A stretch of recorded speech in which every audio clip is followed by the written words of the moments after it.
Istirahat siang dulu ya. Perut sudah mulai lapar. Tidak hanya tanaman, petani juga butuh makanan. Kali ini kita akan berkunjung ke tempat kuliner favorit pertanian Merdeka. Nama tempatnya Bayang Nantigo. Tempatnya sederhana, tapi rasa dari hidangannya itu loh, luar biasa, bikin ketagihan. Ini merupakan tempat lesehan buat pembeli-pembeli yang mau menikmati menu-menu favorit mereka. Sedangkan yang sebelah kiri, fungsinya sama dengan tempat sebelah kanan. Diperuntukkan bagi pembeli atau pelanggan sambil menikmati hidangan. Itu yang pakai baju putih salah satu owner Bayang Nantigo ini. Saya biasa memanggilnya dengan sebutan Mbak Sri, karena namanya Sri. Ini menu available atau yang tersedia di Bayang Nantigo. Pecel lele, pecel ayam, mie rebus, mie goreng, teh telur pinang, buset, teh telur pinang, teh manis, kopi susu, dan lain-lain. Dan lain-lain maksudnya ada nasi goreng serta aneka jus yang terbuat dari buah-buahan segar. Ada jus alpukat, jus tomat, jus mangga, jus buah naga, dan jeruk. Berhubung perut sudah kriuk-kriuk memberontak pertanda lapar, langsung saja dipesan menu favorit saya. Nasi goreng sambal. Telurnya didadar, bukan mata sapi. Mbak Sri sedang mengiris seledri dan daun bawang atau bawang prei untuk bahan pembuatan telur dadarnya. Lapau atau warung Bayang Nantigo ini berjarak sekitar 1 kilometer dari kebun pertanian Merdeka. Cukup dekat lah ya kalau pakai kendaraan bermotor, tapi kalau jalan kaki, aduh, capek deh. Lapau ini punya dua owner atau pemiliknya. Dua sejoli, sepasang suami istri. Yang perempuan saya panggil dengan sebutan Mbak Sri, sedangkan yang laki-laki Mas Hendra. Kebetulan Mas Hendra saat ini sedang tidak ada di Lapau atau di warungnya. Kemana beliau saya juga kurang tahu. Kayaknya tidur deh.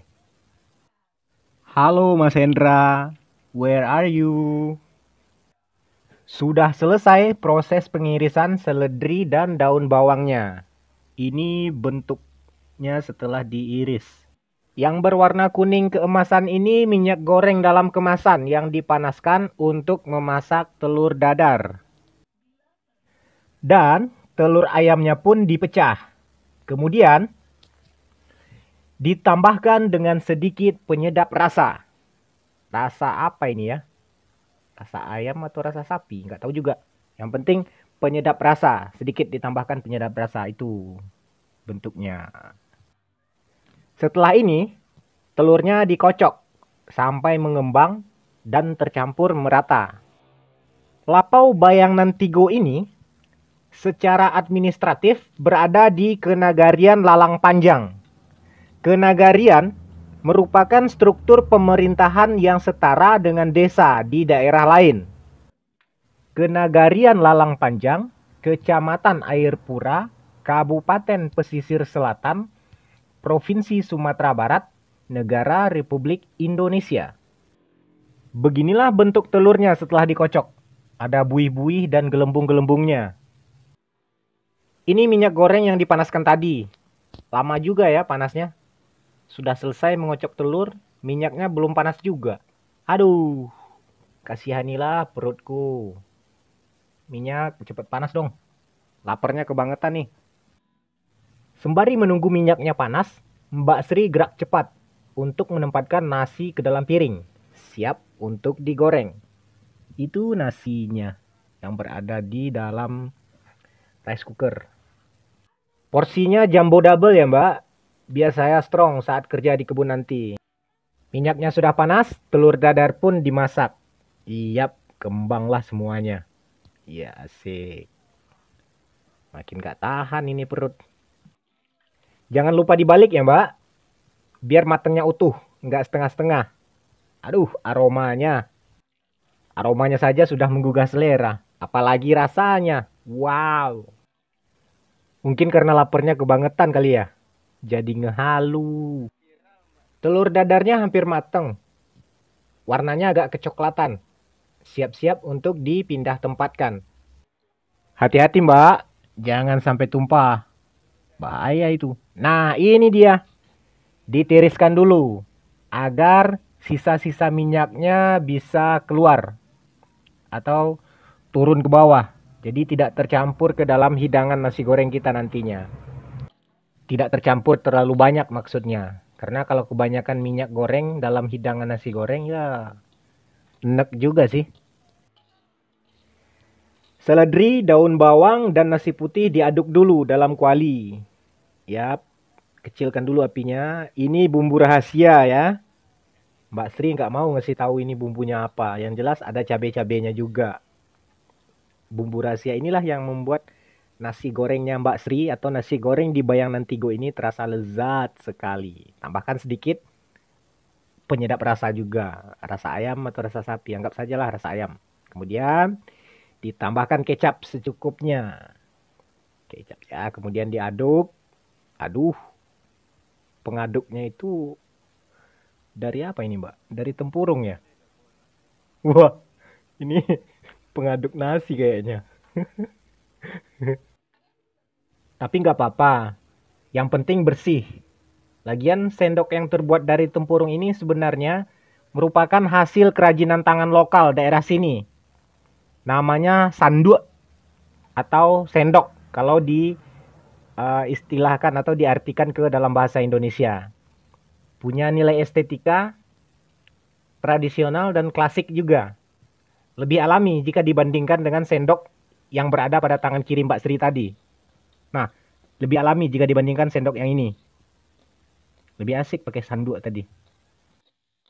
Nasi goreng masih diaduk agar semua bahan-bahannya tercampur merata. Dengan api kompor yang kecil seperti api lilin gitulah. Agar hidangannya hangat namun tidak hangus atau gosong.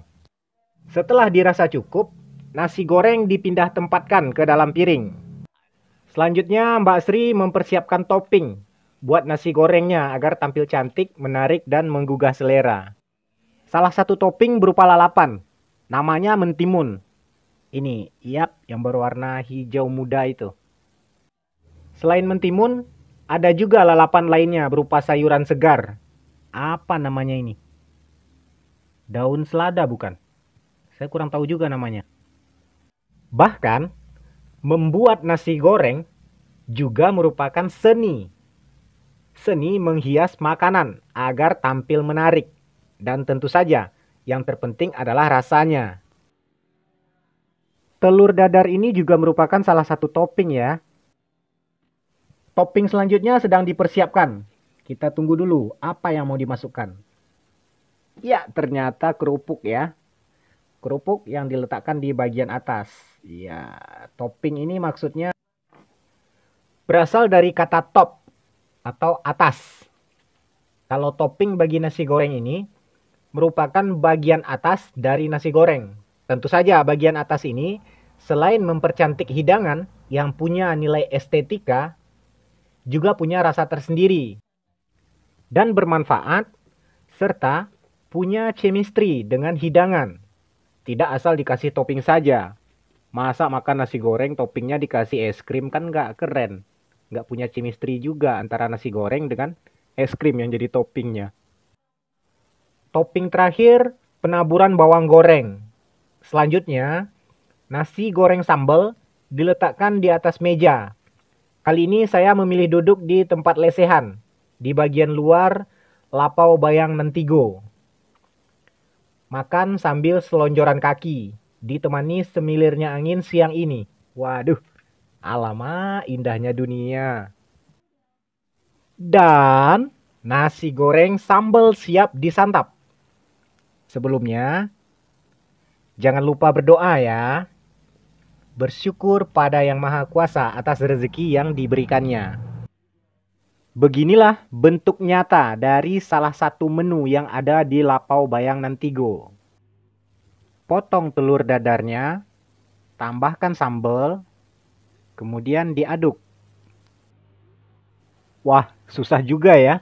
Kalau pakai satu tangan kanan buat makan, sementara tangan kiri pegang kamera, pergerakan makanannya agak liar. Kalau pakai tangan kiri sekalian kan bisa dipakai garpu. Nah, ini Bapak Ibu ada yang mau?